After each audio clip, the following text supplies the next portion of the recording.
તો આપણે પહેલાં પત્રકને જરા સાઈડમાં મૂકી દઈએ અને આ પત્રકને આપણે લાવીએ જેના પરથી આપણે 2017 માટેનું બનાવવાનું છે. તો એની અંદર આપણે ફેરફાર કરી દઈએ. પહેલાં તો 2017 લખી દઈએ. ત્યાં ટેન્ડરની તો 2017 છે એટલે 2016ની જગ્યાએ 17 કરી દઈએ. પડતર પત્રકની જગ્યાએ ટેન્ડર કરી દઈએ અને નીચે આપણને શું 2017ના વર્ષ માટે નીચે મુજબ અંદાજ કરવામાં 200 રેફ્રિજરેટરનો ઓર્ડર મળશે એવું લાગે છે આપણને. એટલે 100ની જગ્યાએ 200 કરી દઈએ. હવે એકમ દીઠને આપણે ગઈકાલે કરેલું ને એ પ્રમાણે એકમ દીઠને છે ને આગળ લઈ લઈએ. બરાબર છે. એટલે બધું જ એકમ દીઠ આગળ આવી જશે અને એ પ્રમાણે કુલ રકમ આપણે પાછળ રાખીશું. ઓકે.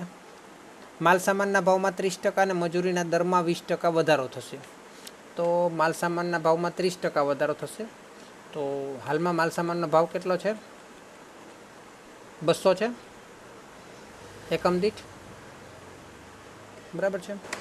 200 જે છે એ ની જગ્યાએ 30%નો વધારો કરવાનો છે. એટલે 200 ના 30% ઉમેરો. 200 + 30% કરો. 260. 260. ઓકે. તો 260 ગુણ્યા પહેલાં 200 એકમો માટે બનાવવાનું છે એટલે 260 ગુણ્યા 200 એકમો કરો. 260 ગુણ્યા 200 એકમ 52,000. તો માલ સામાનમાં 52,000 લખી દઉં.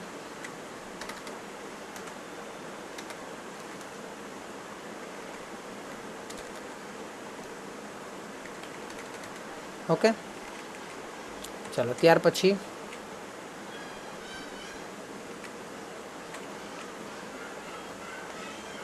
કાચા માલની ખરીદી. તો કાચા માલની ખરીદીની વાત કરીએ તો એની અંદર આપણે હવે માલ સામાન જ પૂરેપૂરો આવી ગયો ને. તો છેવટનો સ્ટોક જે છે તો આપણે ભૂલ કરી જરા. છેવટનો સ્ટોક જે હતો ને એ આપણો શરૂઆતનો સ્ટોક બની જશે. એ સ્ટોક આપણને કામ લાગશે ને આ વખતે. તો હું ફરીથી ચેન્જીસ કરું છું. તો છેવટનો જે સ્ટોક હતો 20,000 હે ને એ તો આપણે શરૂઆતનો સ્ટોક બની જશે અને એ તો 200ના ભાવે જ આપણને મળેલો હતો. બરાબર છે. તો શરૂનો સ્ટોક 20,000 અને એનો ભાવ 200 જ રહેશે. બરાબર છે. હવે કાચા માલની ખરીદી. કાચા માલની ખરીદીમાં આપણે ફેરફાર થશે. તો ખરીદીની અંદર આપણે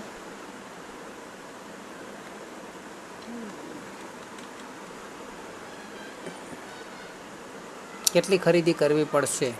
200 એકમનું ઉત્પાદન કરવું છે તો 20,000 100 એકમો માટે 20,000 હતો. તો 200 એકમો માટે કુલ કેટલો કાચો માલ વપરાયો એ આપણે જરા ચેક કરી લઈએ ને. તો તમે જુઓ વેચાણ ઉત્પાદનનું થયું. અહીંયા આપણે છેવટનો સ્ટોક 20,000 બચ્યો, શરૂઆતનો ગયો. તો જેટલો આપણે ખરીદ્યો ને 90,000 તો એ 90,000 જે છે એ વપરાયો કહેવાય. તો 100 માટે 90,000 વપરાયો. બરાબર છે. તો 200 એકમો માટે કેટલો વપરાશે? તો 200 એકમો માટે 900. તો એનો ભાવ 900. 100 એકમો માટેની કિંમત 900 હતી. તો 90,000ની જગ્યાએ વપરાશે કેટલો? 1,80,000નો માલ સામાન વપરાવો જોઈએ. ડબલ થઈ જશે ને. અહીંયા જ રાખીએ છીએ. 1,80,000 થઈ જશે.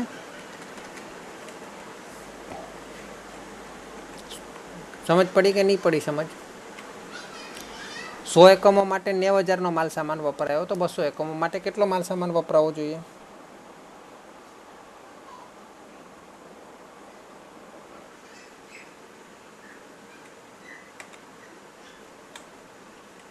તો આ 900 એકમો જે છે 900 છે એની જગ્યાએ આપણે ભાવમાં ફેરફાર થશે. તો કેટલા ટકા વધશે? 30%. કેટલા લખ્યા છે? 20% વધારો થશે. 30% વધારો થશે. તો 900માં 30% ઉમેરીએ તો 900 + 30% કેટલા થશે? 1170. 1170.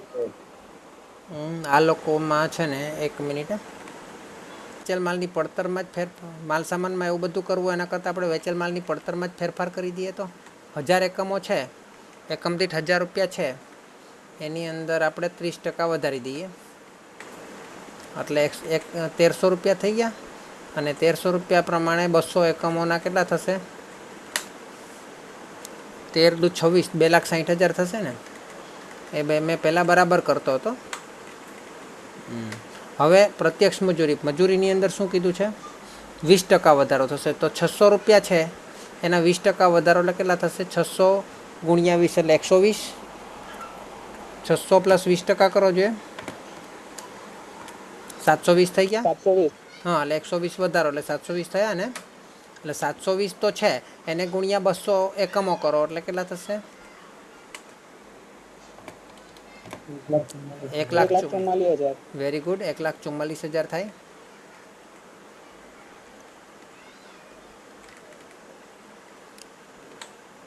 ચલો, ત્યાર પછી પ્રાથમિક પડતર આપણે સરવાળા પરથી જ મળશે. તો 2 ને 3 ને 4,04,000. અને અહીંયા તમારે કેટલા આવશે? 13 ને 20, 2020. અને નહીં ખબર 200 વડે ભાગો તો પણ એ જ જવાબ આવશે. હવે કારખાના ખર્ચ. હવે કારખાના ખર્ચની અંદર તમે બરાબર ધ્યાનથી વાંચજો. હવે તમારે સ્થિર અને ચલિતનો કોન્સેપ્ટ ક્લિયર કરવાનો છે, બરાબર ને. કુલ સ્થિર ખર્ચ સ્થિર રહેશે. શું લખ્યું છે? કુલ સ્થિર ખર્ચ સ્થિર રહેશે. એટલે એમાં કંઈક ભૂલ છે એ લોકોને લખવાની. કુલ કારખાનાના સ્થિર ખર્ચ સ્થિર રહેશે એવું હશે, હે ને. એટલે કારખાનાના સ્થિર ખર્ચ સ્થિર રહે એટલે એ તો 60 એટલે 60ની યાર એને કોઈ લેવા દેવા નથી, બરાબર છે. એ 60 તો આપણે કાઢી નાખવાના છે. સ્થિર ખર્ચ સ્થિર રહે એટલે 60 ના રહે, એ પાછા અડધા થઈ જાય, બરાબર. 6,000 જે છે તે સ્થિર રહેશે. જ્યારે ચલિત ખર્ચ જે છે 24,000, એની અંદર એકમ દીઠ ફેરફાર થાય, બરાબર છે. ચલિત પરોક્ષ ખર્ચ એકમોના વધારાના પ્રમાણમાં વધશે. નહીં કહે તો પણ આપણે વધારવાના હોય. અને ચલો, તો હવે ચલિત ખર્ચની વાત કરીએ તો 240 જે છે એના એ તો 240 જ રહેશે, પરંતુ અહીંયા એના એકમો વધી ગયા ને. કેટલા વધી ગયા? 200 એકમો થઈ ગયા. તો 200 એકમ વડે 240ને ગુણાકાર કરો એટલે કેટલા થાય? 24 દુ 48, 4 અહીંયા 48,000 આવશે. અને આ જે 6,000 છે ને એને આપણે 200 વડે ભાગવાના છે. શું કરવાનું છે? કારણ કે એ સ્થિર જ રહેવાના છે. તમે ભલેનું ઉત્પાદન વધારો તો અહીંયા 60ની જગ્યાએ 30 થઈ જશે. ઓકે, તો એકમ દીઠમાં આ રીતે ફેરફાર થશે. ચલો, ત્યાર પછી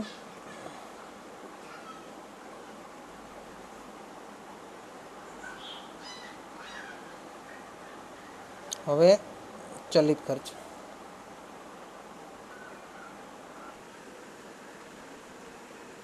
ઓફિસ અને વહીવટી ખર્ચ. હવે કામદારનું આપણે શું કરેલું હતું?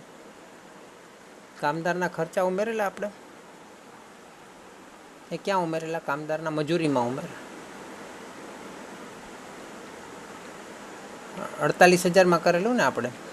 એ પાછું જોવું પડશે. એની અંદર એક ટોપિક આપેલો છે કે હંગામી કામદારોની સંખ્યામાં 40%નો વધારો થશે. ચલો, એ પછી કરી લઈએ. આપણે પાછું જોવું પડશે. મજૂરી દરમાં ભલે 20% વધારો થયો, પણ કામદારમાં પણ પાછો 40%નો વધારો થયો છે. એટલે એ આપણે ફેરફાર કરવો પડશે. કુલ સ્થિર ખર્ચ સ્થિર રહેશે. ચલિત પરોક્ષ ખર્ચ એકમોના વધારાના પ્રમાણમાં વધશે. અને વેચાણ પર 20% નફો વસૂલ કરશે. એટલે આપણે જે સ્થિર ચલિતનું ખાલી આવું જે કારખાનામાં કર્યું ને એવું ઓફિસમાં પણ કરવાનું. કુલ સ્થિર ખર્ચ 600 રૂપિયા છે તો એ સ્થિર રહેશે, હે ને. એટલે 60,000 છે તે સ્થિર રહેશે. એટલે સ્થિર રહે ને, સ્થિર ખર્ચ હોય ને, તમને સમજાવી દઉં. સ્થિર ખર્ચ હોય ને એટલે તમારે કુલ રકમમાં ફેરફાર નહીં કરવાનો. અને ચલિત ખર્ચ હોય ને એમાં તમારે એકમ દીઠ રકમમાં ફેરફાર નહીં કરવાનો. બાકીનું ડિલીટ મારી દેવાનું. બેઠું ડિલીટ મારી દેવાનું. હવે તમારે 60,000 જે સ્થિર છે એને તમારે કુલ એકમો 200 વડે ભાગી દેવાના. તો કેટલા આવે? 30 થશે અને 300 થઈ જશે. અને નીચે જે 400 છે એને તમારે 200 વડે ગુણી દેવાના. 80,000. 80,000.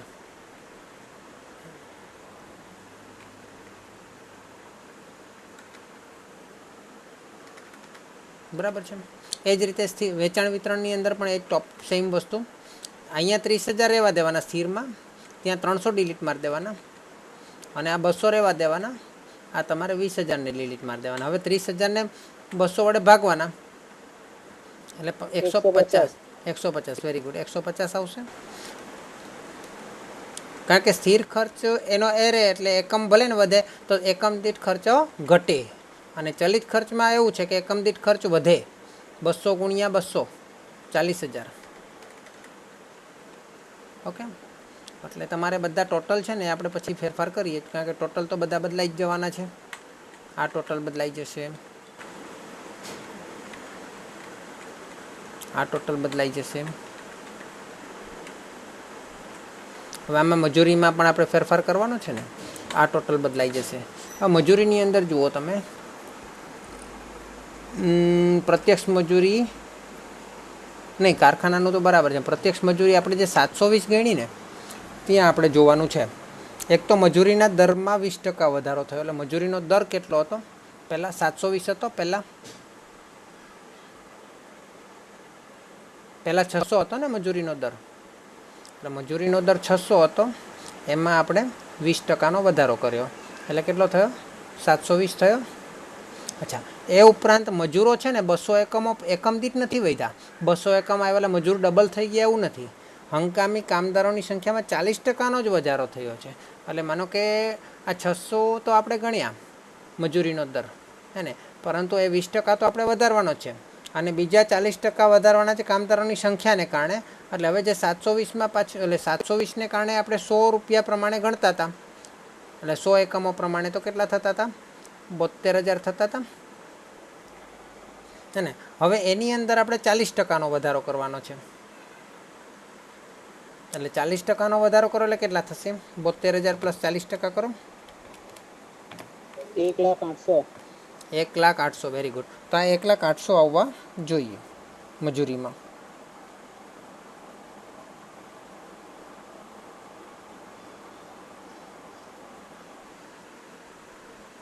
$1,08,000. જો ફરીથી સમજાવું, મજૂરી જે છે એ આપણી કેટલી હતી? પહેલાં 600 હતી, પણ એ 600 નહીં ગણીએ આપણે. 600 ગુણ્યા એકમ દીઠ આપણે કરેલા કેટલી મજૂરી થતી હતી? 50 ને 10 60,000ની મજૂરી થતી હતી. બરાબર છે. એની અંદર બંને પ્રકારના કામદારો છે, કુશળ અને બિનકુશળ બંને. હવે હું જરાક આ ભૂસી કાઢું છું પાછો તમને ચલો, તો કુલ 10,000 કેવા કામદારો છે? કુશળ. અરે 10 નીચે લખવાનો, અહીંયા નીચે હતું સર્કલ.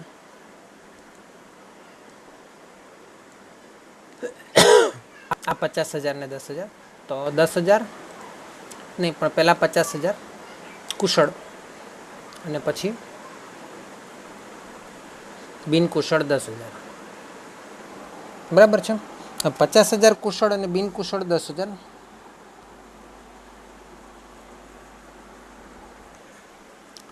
તો એની અંદર કેટલો વધારો થયો? એ જે કામદારોની સંખ્યા હંગામી લખ્યું છે, હંગામી એટલે કાયમી ના હોય તેવા, અને કાયમી ના હોય એટલે કુશળ તો હોય જ નહીં, જે રેગ્યુલર ના હોય તેવા, એને એટલે બિનકુશળમાં જ વધારો કરવાનો છે. એટલે 40% વધારો કરો ને 10,000ના 40% વધારો કરવાનો છે, એટલે 4,000નો વધારો થશે. એટલે 50,000 તો આ રહેશે જ, એમાં કોઈ વધારો નથી, અને 10 ને 4 14,000નો થશે. બરાબર ને. 50 ને 5 ને 6 64,000 થવા જોઈએ કામદારો. હવે 64,000 અને કેટલા રૂપિયા આપણે ગણવાના છે? હા, 100 રૂપિયા આપણે મજૂરી ગણતા હતા. 64,000 એમાં આવી ગયા ને. હા, હવે એની મજૂરીનો દર જે છે કેટલો વધારવાનો છે? 30% વધારવાનો છે, નહીં 20%. એટલે 64,000 પ્લસ 20% કરો. હવે બરાબર છે. 76,800. હા, આ આંકડો એકદમ પરફેક્ટ છે મજૂરીનો. બરાબર છે. 76,800.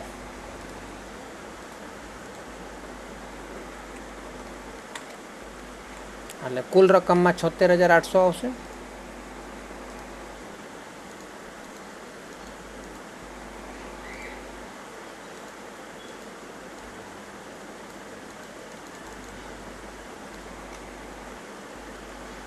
આ ગ્રીન લાઈન કેમ નથી નીકળતી?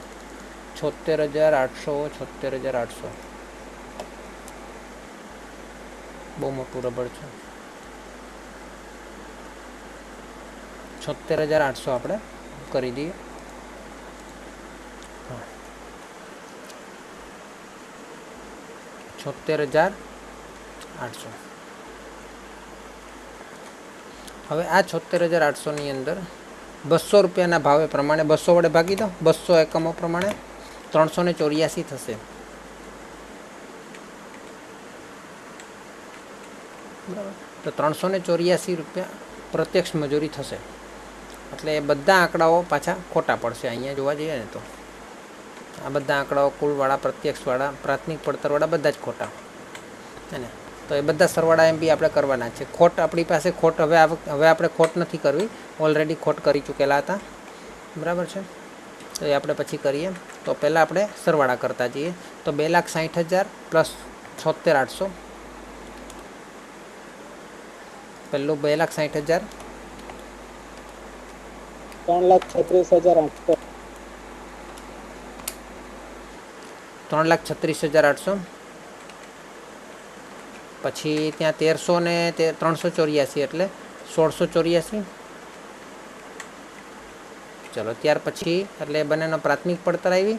હવે કારખાના પડતરની અંદર 3,76,800 પ્લસ 6,000 પ્લસ 48,000 એટલે 4,30,800 આવશે. અને ત્યાં આવશે તમારે 1,684 પ્લસ એ જે તમે કરો તે. હું પહેલાં ટોટલ આ મારી દઉં, પછી એને 200 વડે છેલ્લે ભાગી દઈશ. 4,30,800 પ્લસ 8 ને 6 14, 1,40,000. સર 5,70,800. એની અંદર બીજા સર 70,000. એક સવાલ છે. હા, કારખાના પડતરમાં છે ને 3,90,800. જોઈ લઉં છું, ભૂલ છે મારી. 3,36,800 પ્લસ 6,000 પ્લસ 48,000, 3,90,800 આવે છે. તો બધામાં પાછી ભૂલ આવશે. પછી એની અંદર આપણે 1,40,000 ઉમેરીએ. 5,30,800. એની અંદર આપણે 70,000 ઉમેરીએ.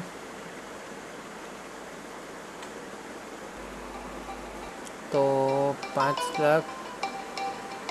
6 લાખ થઈ જશે. 6,08,000.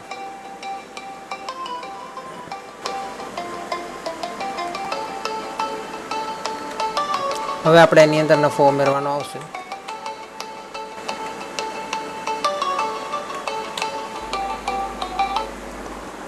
ચલો, તો હવે આપણને પ્રશ્નમાં શું કહ્યું છે? વેચાણ પર 20% નફો વસૂલ થશે. વેચાણ પર ચલિત પરોક્ષ ખર્ચ, વેચાણ પર 20% નફો વસૂલ થશે. વેચાણ પર 20% એટલે વેચાણ તો છેલ્લે આવશે. આ વખતે આપણે ખોટ નથી કરવાની, એટલે ખોટ શબ્દ જ કાઢી નાખો, માઇનસ પણ શબ્દ કાઢી નાખો. નફો, વેચાણ. ચલો, વેચાણ પર 20% નફો એટલે વેચાણ પડતર પર 25% નફો થાય. હવે એ હું તમને કઈ રીતે સમજાવું? તો હું તમને કહું કે વેચાણ જે છે એના પર 20% નફો આપણે લેવાનો છે. તો વેચાણ જે છે એને આપણે 100 ધારી લઈએ, એના પર 20% નફો લઈએ. તો ઉપર કેટલા જશે? તો 80 હશે તો એમાં 20% નફો કરે તો 120 થાય, 100 થાય ને. તો 6,08,000 જે છે એમાં 80% નફો છે. એટલે 6,08,000 એ 80, તો 6,08,000 ને 80 વડે ભાગી દઈએ, ગુણ્યા 20 જોઈતો હોય તો 20 કરી દઈએ. એટલે 1,50,200. એટલે તમારો નફો આવશે 1,50,200. 1,50,200. અને છેલ્લે આપણને મળશે આ બધાનો સરવાળો 6 ને પ્લસ 6,08,00 એટલે 7,51,000માં વેચાણ થશે. હવે એને 200 વડે ભાગીએ, 200 એકમો વડે, કારણ કે આપણે કુલ 200 એકમો વેચ્યા છીએ. તો 3,755 વેચાણ કિંમત આવશે. આપણે વેચાણ કિંમત કેટલી કેવી પડશે? 3,755. બરાબર છે.